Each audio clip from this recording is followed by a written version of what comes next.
Alors bonjour Fabienne, je suis très heureux de t'accueillir. Pour ceux qui ne connaissent pas Fabienne, il y en a peut-être peu ou de moins en moins.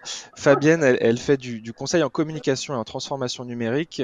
Moi, je vois Fabienne vraiment comme une self-made woman et je suis extrêmement heureux de l'accueillir ce matin. Bonjour Fabienne, comment tu vas? Bonjour Aurélien, j'adore ta présentation. Merci, ça commence très bien.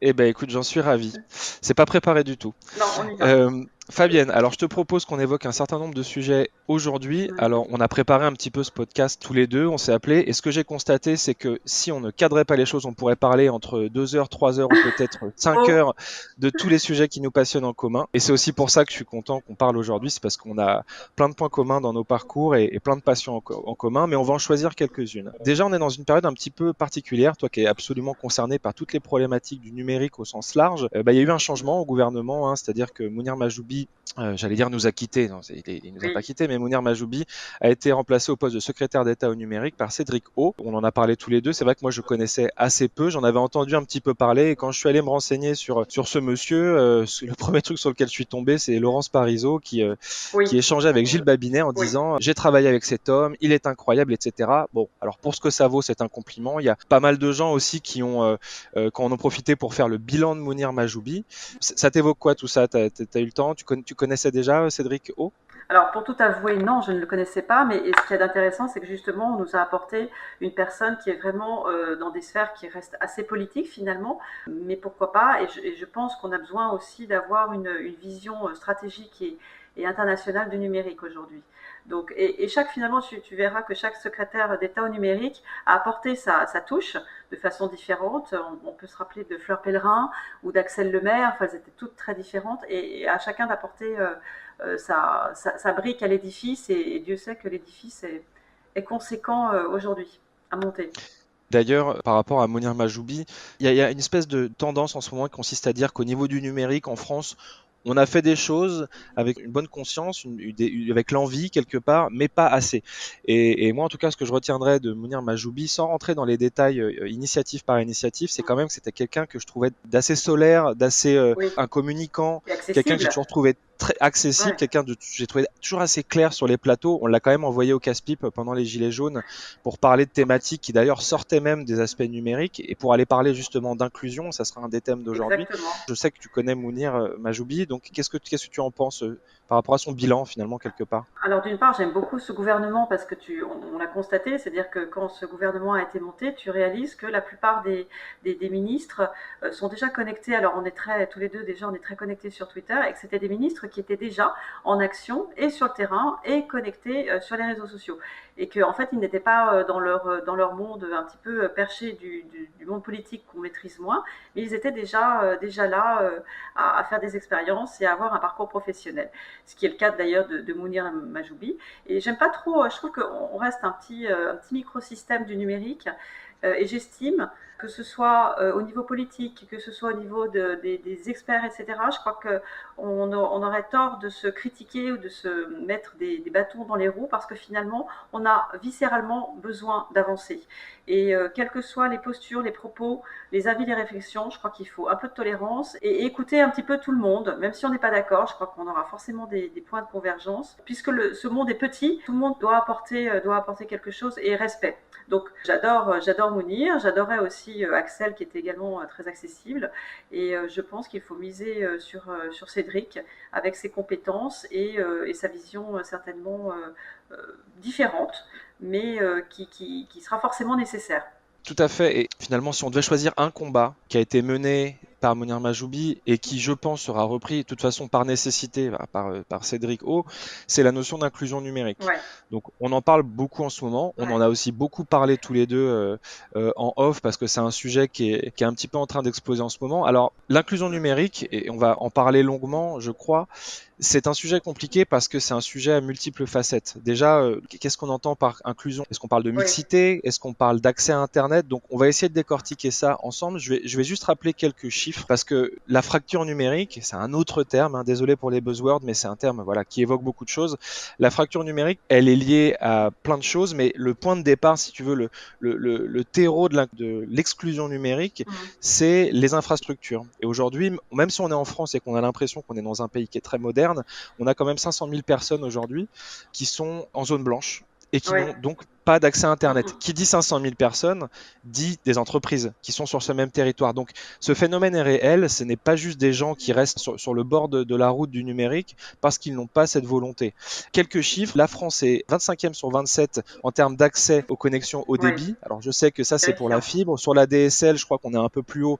Donc voilà, mais bon, c'est quand même un chiffre qui est assez symptomatique. On a 23% de taux d'électronisme. Alors pour ceux qui ne connaissent pas ce terme, vous l'aurez compris, l'idée c'est que y a des gens qui n'ont aucune connaissance sur le fonctionnement du numérique, sur les bonnes pratiques. Et aussi, pour vous donner un autre chiffre, quand on a 2 démarches administratives, il faut savoir qu'il y en a une qui est faite au guichet aujourd'hui et une qui est faite sur Internet. Donc Ouais. on a encore du progrès à faire. Et puis après, quand on parle d'inclusion, il y a aussi le sujet des femmes, parce qu'on entend beaucoup que dans la tech et dans l'industrie, on manque de femmes. Je crois que aujourd'hui, la tech, c'est à peu près 5% de femmes, ce qui est un chiffre qui est parfaitement ridicule. Ouais. On a tous un regard personnel sur l'inclusion. Moi, évidemment, ce sera plus personnellement la mixité qui m'intéresse et sur laquelle j'ai beaucoup travaillé, notamment avec le Syntec numérique et ma délégation Femmes du numérique à Lyon.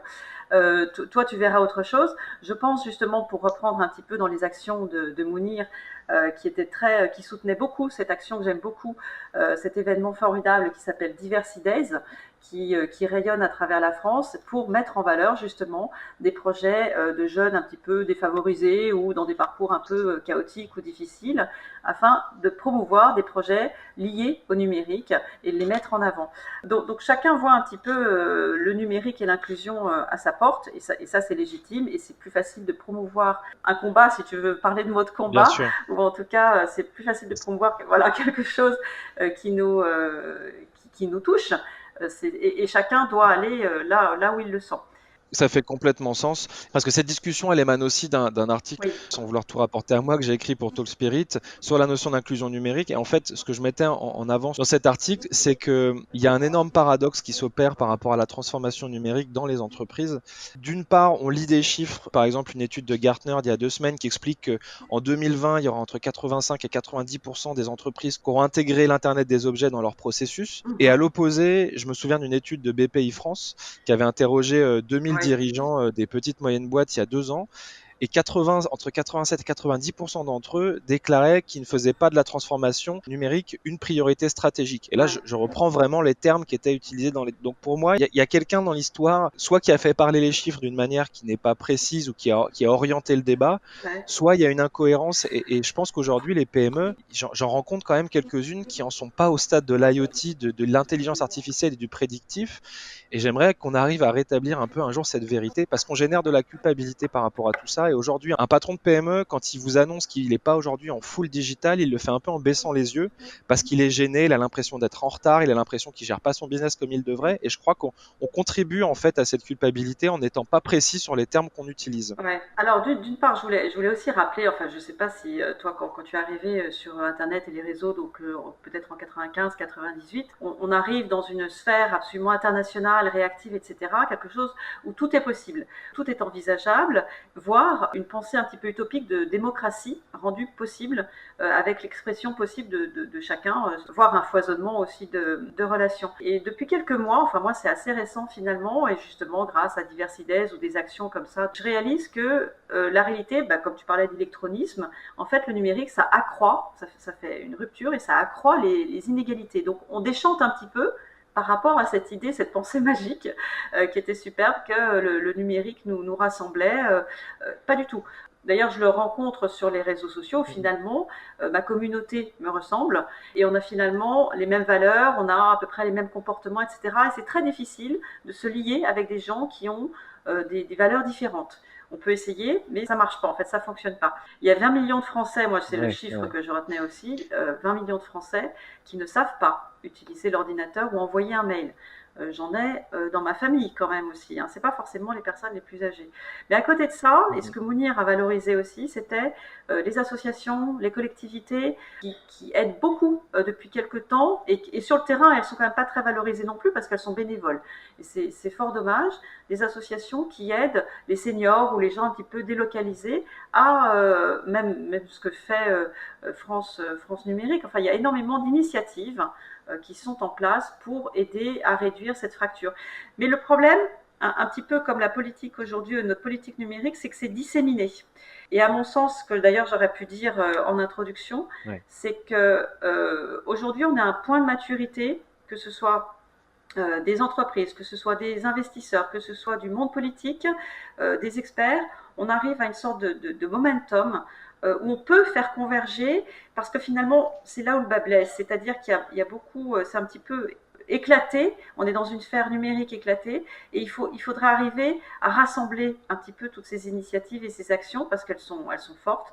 Je pense d'ailleurs, mais j'en parlerai plus tard, à cette fondation Femmes du numérique. Il faut absolument qu'on soit un peu plus puissant et qu'on ait une force de frappe qui soit plus conséquente, mais ça veut dire qu'elle soit rassemblée et solidaire.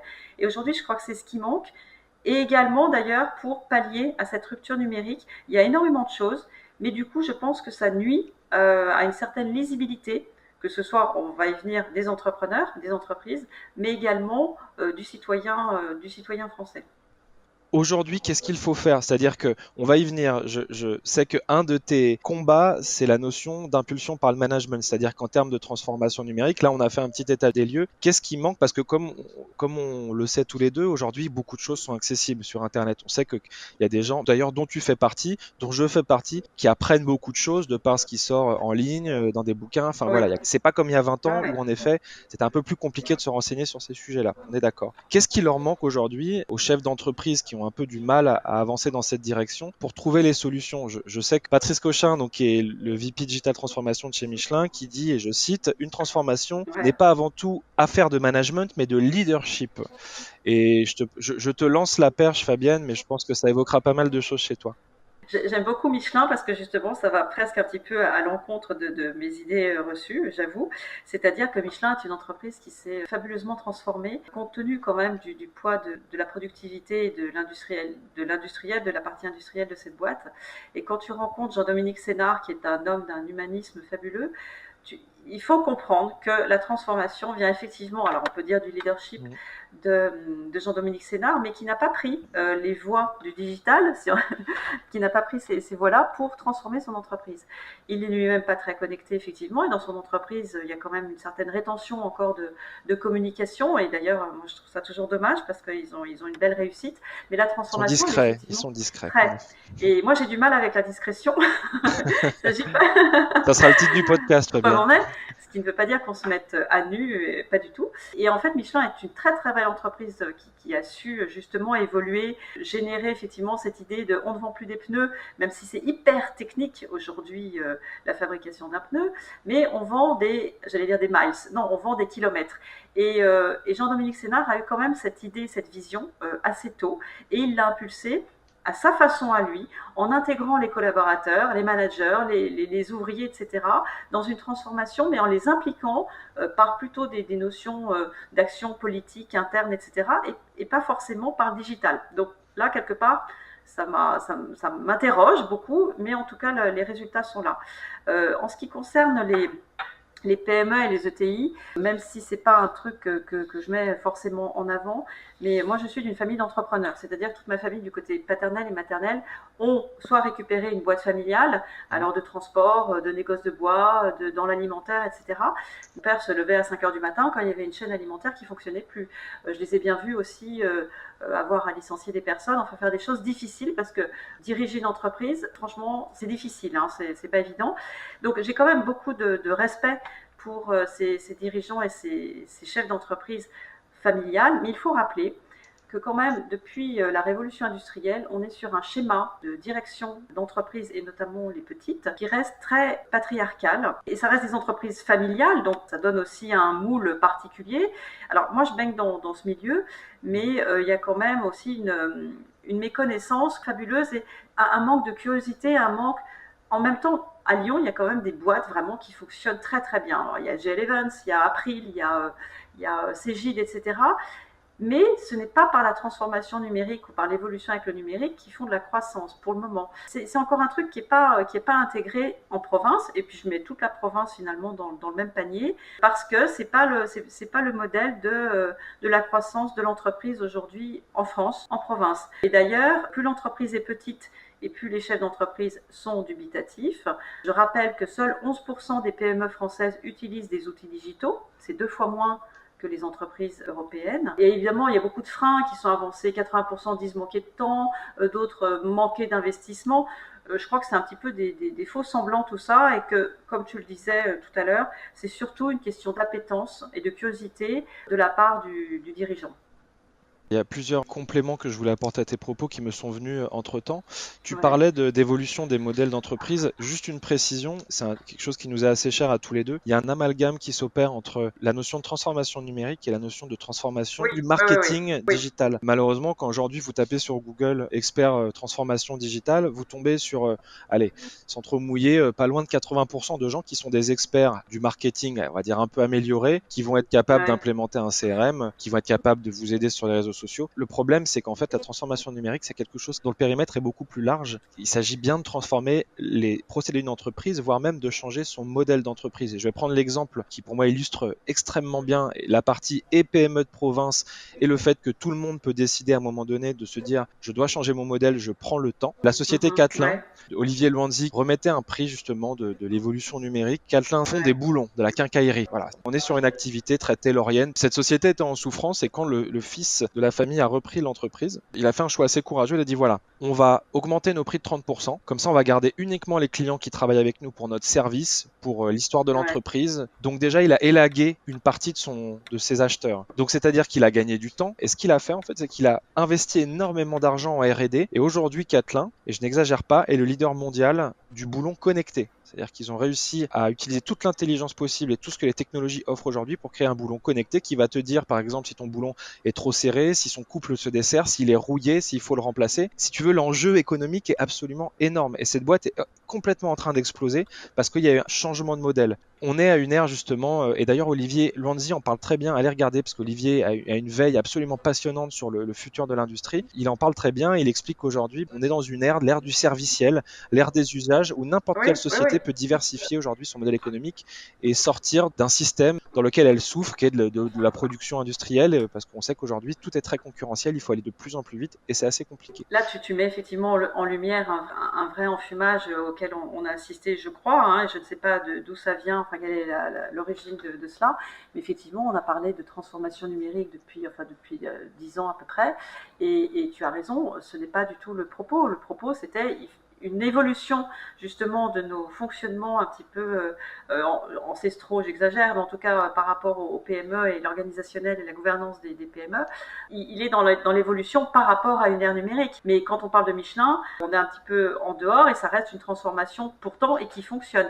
Et le deuxième point, donc ça, je crois qu'il y a eu une sorte d'enfumage où on nous a parlé de transformation numérique et je pense que ça n'a pas aidé à la compréhension pour les chefs d'entreprise. Il aurait mieux valu parler tout de suite de transformation organisationnelle. Bref, c'est fait, on y revient et du coup finalement on revient au cœur et ce qui aurait dû être l'essentiel depuis le début, c'est la transformation des organisations, avec les collaborateurs, etc. Il y a aussi autre chose sur la notion de service que j'aime beaucoup, que tu disais, c'est qu'en France, évidemment, on a tendance à avancer une technologie comme solution. Ouais. Et quand on va aux États-Unis, eh bien, c'est le service qui est mis en avant et le produit, bon, bah, il vient après, il n'est pas forcément parfait, c'est pas le sujet. En France, on est obligé de retrouver cette notion de service qu'on a perdue. Je pense très clairement à une très belle institution qui est en train de se transformer, qui est la Caisse des dépôts, où les gouvernances récentes ont amené à se recentrer vers le client et qu'aujourd'hui, ben, on est aussi sur une plateforme de collaborateurs internes, etc. Et on a vraiment perdu ça. Je pense que les entreprises ont perdu cette notion de service et tu le vois dans les grands groupes. Je pense par exemple à IBM qui du coup a reconstruit, a reformaté son fonctionnement avec, je crois que c'est 30% de part de service qui a pris la main sur l'aspect productivité.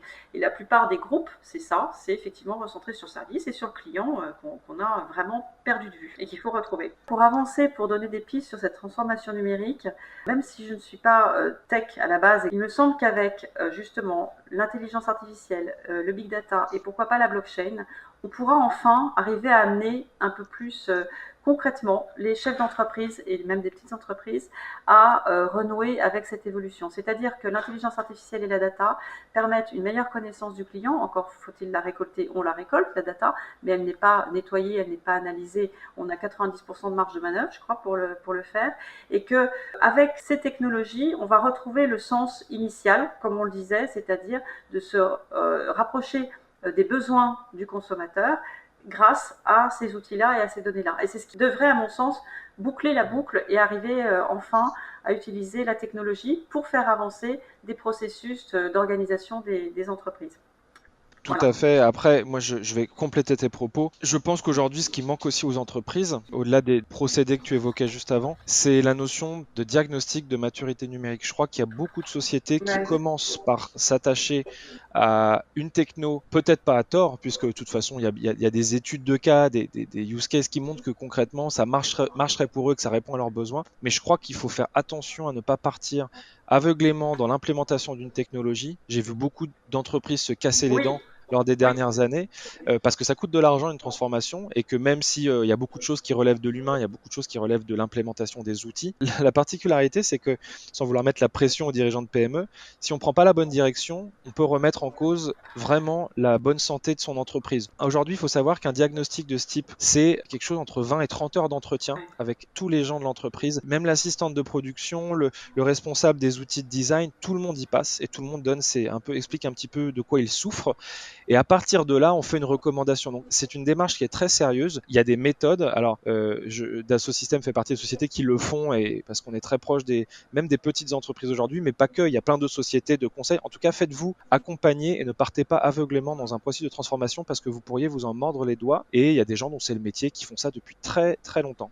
Fabienne, ce que je te propose maintenant, c'est qu'on discute des femmes sans transition. C'est un sujet qui nous touche tous les deux. Toi, tu as beaucoup travaillé sur ces sujets. On en revient donc à la notion d'inclusion. Comment est-ce qu'on fait pour que ouais. les femmes soient mieux représentées dans la tech et dans l'industrie? Je le disais au début, je crois que dans la tech, c'est 5% de femmes, et c'est un chiffre qui fait un petit peu Ouais. peur.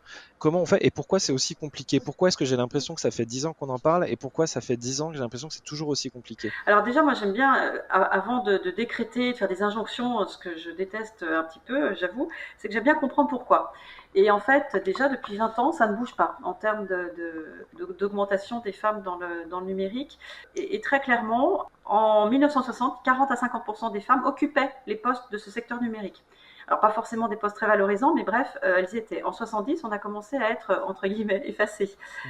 Pourquoi? D'une part, c'est assez français, voire européen. Dans les années 70, par exemple, il y avait autant de femmes étudiantes dans le secteur informatique que d'hommes. Il s'est passé l'avènement du personal computer. Il s'est passé tous ces films, alors tu peux les énumérer parce que moi je ne les ai pas vus, de Star Wars, des vidéo games et c'est tout ça. Ouais. Voilà, qui ont poussé effectivement les garçons à récupérer leur ordi et à jouer avec et à continuer à s'instruire finalement, à avoir une mécanique d'usage du numérique et de l'informatique. Et là, les femmes ont été complètement larguées. Ensuite, parce qu'on va continuer d'enfoncer le clou, hein, on va pas en rester là. Ensuite, moi je pense, ça c'est un de mes propos, c'est que si on fait Girls Power, allez toutes les nanas, on y va, ouais, on y va, on fonce, etc. En fait, on reproduit exactement ce qu'on dénonce, c'est-à-dire qu'on fait des clans j'allais dire, de panurges de femmes qui communiquent là-dessus. Mais concrètement, si on reproduit exactement ce que l'on évince, enfin, ça va pas, c'est pas Ouais. cohérent Ouais, du ouais. tout. Enfin, moi, je comprends pas, je vois pas le sujet. Déjà, ça ne peut pas faire avancer les choses non plus, c'est ce qu'on a fait, clairement, pendant 20 ans. Ensuite, il y a aussi un amalgame entre femmes digitales et femmes numériques, et je peux en parler parce que moi, je fais de la Ouais. com, Très hein, je veux dire, intéressant, très intéressant. il y a 10 ans, je bossais pas, hein, je bossais plus depuis 10 ans, et c'est mon activité sur les réseaux sociaux et les rencontres qui ont fait que je me suis remise un peu en activité.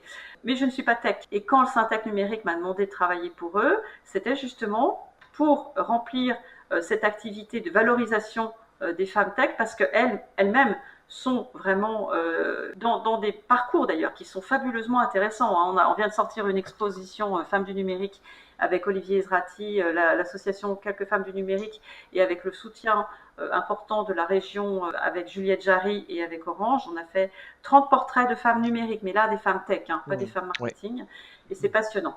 Et l'enjeu business, il n'est pas sur mettre des femmes dans des métiers de service, marketing, RH, comme ce que je fais, ça c'est facile, d'ailleurs la preuve en est, j'en suis, mais dans des métiers tech.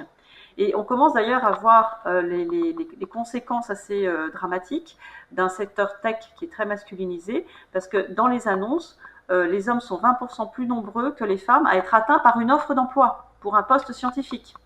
Ouais, ouais, Donc on n'est plus dans le blabla là. Là, on est dans le dur. C'est-à-dire que quand on dit qu'il y a des conséquences au niveau de l'intelligence artificielle, au niveau des services, des chatbots, parce que le secteur est masculin, trentenaire, blanc, bon, je peux rajouter comme ouais, ouais. ça des critères qui sont très bien pour se construire. Il n'y a pas de souci. Mais on sait bien que l'intelligence, elle est plurielle, elle est diverse. Il s'agit de relire l'intelligence collective. Et là, il y a un vrai problème qui se réalise. Effectivement, 41% des femmes quittent la tech au bout de 10 ans d'activité. On peut s'interroger pourquoi. Et c'est un sujet français, parce que quand tu vas en Asie, quand tu vas, je crois que c'est en Malaisie, il y a une fac d'informatique. Qui dirige cette fac d'informatique de Kuala Lumpur? C'est une femme, avec des profs qui sont femmes. C'est pour ça que j'adore cette idée que Sophie Vigée ait récupérée, parce que c'est une femme avec une personnalité fabuleuse, qu'elle ait récupéré 42, et avec les moyens qu'il faut, les outils qu'il faut, elle rehausse la possibilité d'avoir des jeunes filles étudiantes en informatique. Donc, il y a beaucoup de stéréotypes, etc. On ne va pas changer nos cultures françaises. Et moi, la première, comment j'ai élevé mes enfants, garçons et filles, c'est difficile. Parce que ça commence là. Et c'est pour ça que le côté association aussi, d'en parler, c'est bien, sauf qu'il y a un moment, il faut être sur le terrain. Sophie, elle est sur le terrain et je pense à ces associations qui se sont fédérées d'ailleurs, parce qu'il y en avait de partout, hein, on en revient à notre introduction, toutes ces associations féministes, non, j'aime pas le terme d'ailleurs, ces associations Ouais, femmes du ouais, ouais. numérique, on va dire, qui se sont rassemblées en une fondation qui s'appelle Femmes at Numérique. Et là, pour éviter d'avoir un satellite, des satellites d'associations dans tous les sens, enfin, on a quelque chose d'assez massif et qui converge au niveau des actions et de la communication. Donc il faut un petit peu d'intelligence, il faut un peu de solidarité et se retrouver là. Et là, elles font des actions, mais des actions de terrain, dans les écoles d'ingénieurs. Et c'est ici que ça se passe. Il ne faut pas se leurrer. Hein. La com, c'est bien, et encore une fois, je ne peux que vendre la com puisque je ne fais que ça. À un moment, il faut des actions et du concret. Et là, ça va être réalisé, je pense, avec cette fondation. Mais le problème, il est français. Hein. Je veux dire, on n'a pas ça en Amérique latine, on n'a pas ça en Russie, et on fait des erreurs. On fait des erreurs sur le rôle modèle, on fait des erreurs quand j'entends encore vous savez, mesdemoiselles, c'est un parcours professionnel qui est magnifique, qui est assuré avec un bon salaire. Soyons réalistes, aujourd'hui, est-ce que c'est un bon salaire et un parcours pro de 30 ans qui fait kiffer les jeunes filles? Non, non. La question, moi, c'est toujours une question qui revient un petit peu, c'est qu'est-ce qui est si Ah, compliqué que ça? Pourquoi? En fait, moi, je fais partie des gens qui comprennent même pas le sujet. Pourquoi est-ce que des choses semblent aussi compliquées alors qu'aujourd'hui, quand on parle aux gens, je vais faire une comparaison houleuse, mais c'est comme les gens qui regardent des émissions nazes à la télé. Quand tu parles aux gens dans la rue, dans la vie, il y a oui, personne qui les regarde. Et en fait, quand tu regardes les chiffres, c'est tout le temps, tu te dis, mais il y a quelqu'un qui ment dans le lot. C'est statistique. oui, Et quand on parle aux gens, aux dirigeants, des femmes, il y a toujours un discours bien lissé. On se dit, mais non, mais voilà, en fait, on n'a pas de problème finalement, parce que tout semble exactement. clair. Mais c'est ce qu'on me répond à chaque Et fois. c'est Quel est le sujet? exactement. Et c'est là que je trouve que c'est un sujet qui est dangereux puisqu'il est insidieux. C'est-à-dire on l'applique aux femmes, mais il pourrait être appliqué à bien d'autres sujets. Et je vais prendre Oui, un oui, exemple. oui. Il y a pas longtemps, lors d'une conférence, j'ai découvert le travail de Clara Guémard, que je vous invite à aller découvrir. C'est quelqu'un Ouais. qui a fait beaucoup, qui aujourd'hui travaille sur un Race. projet qui s'appelle Race France. L'idée est notamment aussi sur un mouvement pour une économie bienveillante. Et je Ouais. crois que la bienveillance, j'aime pas les buzzwords, mais pour le coup, celui-ci, Mm. j'aimerais bien que ça devienne un buzzword parce que je crois qu'on solutionne beaucoup de choses avec de la bienveillance. Et je me souviens de cette conférence où moi, personnellement, elle m'épate, cette femme. C'est-à-dire que vraiment, je suis admiratif de son parcours, de son discours, etc. Et j'étais à cette conférence qui était principalement constituée d'hommes. Et elle parlait, et je voyais ces petits groupes d'hommes devant moi Ouais. qui parlaient entre eux, qui ricanaient un peu. Je sentais qu'il y avait une posture bon, laissons-la parler, et puis on est une société, de toute façon, ça se voit qu'on respecte les femmes, parce que regarde, on lui a demandé de venir sur scène. Mais je sens qu'il y a quelque chose qui n'a pas encore Tout à changé. fait. Oui, parce que c'est de la culture. C'est de la culture finalement, tu reviens à l'origine, c'est de la culture. Et je pense, parce qu'effectivement jusqu'à présent on me disait, mais attends, les femmes et le numérique, mais c'est pas un sujet. Moi, il y a ma femme qui bosse avec moi, Exactement. il y a ma fille. Je dis, mais bien sûr. Sauf que là où du coup j'appuie là où ça fait mal, il y a quand même des chiffres. Je te disais, c'est un manque à gagner en points de PIB. Et on sait bien qu'il y a 22% de plus de performance quand il y a de la mixité dans les techs, dans les STI. Il Ouais. y a des vrais chiffres, il y a de réels chiffres, et d'ailleurs, ça, Émile Savant-Schreiber pourrait en parler sur l'intelligence collective, et qu'il faut aussi 50% de femmes pour être intelligent dans un groupe. Enfin, j'ai l'impression de dire un truc, enfin, on vit ensemble, on est entre hommes et femmes, c'est pas un sujet, et pourquoi ça l'est sur certains secteurs, et pourquoi on s'interroge. Il y a un côté, effectivement, qui est Ouais. vertigineux. Alors, comment faire? Bah, c'est de la culture. Il y a une méconnaissance qui est vertigineuse dans l'éducation. Tu rencontres des profs, et ça va bientôt t'arriver, Aurélien. Hein. Attends 3-4 ans, tu vas rencontrer des profs quand tu seras papa. Et il y aura des profs et qui vont dire, mais qu'est-ce que vous faites, monsieur, du numérique? Mais qu'est-ce que c'est? La douleur va être violente. Donc, c'est aussi au niveau de l'orientation des enfants. Déjà, nous, parents, on n'est pas forcément formés, mais alors les orientateurs scolaires ne le sont pas non plus. Et pour moi, c'est la base. Ça commence là, ça commence pour l'éducation. Et après, c'est tous nos petits stéréotypes habituels que j'ai également qui nous perdent. Donc, parlons de l'impact business et de l'impact fructueux de la mixité en général dans tous les secteurs.